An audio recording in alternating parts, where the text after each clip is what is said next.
Kaya siya tinawag na ABC watch kasi meron siyang altimeter, meron siyang barometer and compass. Right now, andito tayo sa lowlands, kumbaga. Mamaya i-measure ko yung ano dito, altitude. So check lang natin yung altitude ha. Presently. So yung elevation ngayon nandito is only 140. So, mamaya pag akit natin sa Baguio, so, doon tayo mag-check ulit ng altitude niya through the altimeter.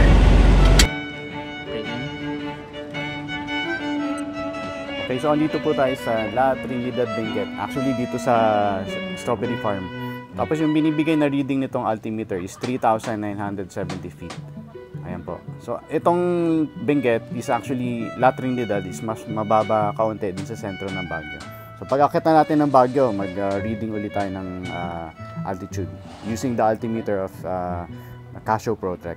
I'd like to thank Rob Taylor for this watch. Binigay niya sa akin as a pasalubong. And regards to your wife and kid, and regards to your mom also. Yun. So maraming salamat, malaking tulong sa akin tong relo na to. And check ko lang yung altitude, no, kasi nandito na tayo sa Baguio ngayon. Check ko lang yung altitude ng lugar na to. So nandito siya, pakita ko na lang. Okay, so lumalabas nasa 4,415 feet yung elevation ngayon. Yan. So mataas, talagang mataas yung elevation ngayon using the altimeter of this ABC watch. So yan, okay siya kasi bukod dun sa altimeter, merong barometer and compass yung relo na to. So it's an ABC watch. Yan. So actually nandito ako sa St. Louis ngayon. Shout out sa mga kaibigan ko na taga St. Louis University, and shout out sa lahat ng mga dating teachers and mga schoolmates. Ingat po kayo lahat.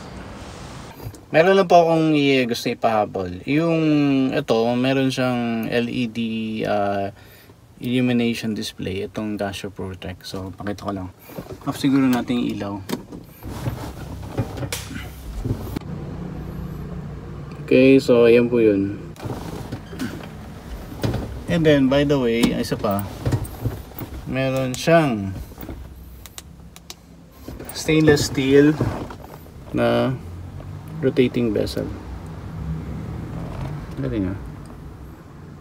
Okay, so pag tinatamaan pala siya ng ilaw, nag-ano siya, may ilaw. Ayan siya. Hirap lang ako ano.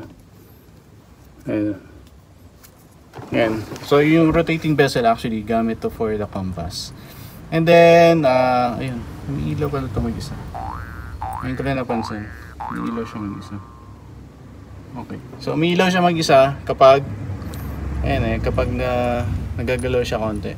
Isa pang pahabol, yung lahat ng button niya, sa pagkakaalam ko lahat ng button niya, yung especially yung buttons na tatlo for the ABC, yung altimeter, barometer and compass, lahat siya metal, made of metal. So pang ano talaga to, pang harabas. Okay, so actually nung binigay sa akin to, tuwan-tuwa talaga ako kasi bumili kasi ako ng G-Shock dati. Ang tagal na nasira kagad siya. So nung nabigyan ako nito, talagang okay talaga. Syempre natuwa talaga ako. And then maganda siya kasi marami siyang functions. Meron pa siyang thermometer actually. The best. Okay siya for a survival watch. Marami po salamat sa inyong panonood. Merry Christmas po sa lahat.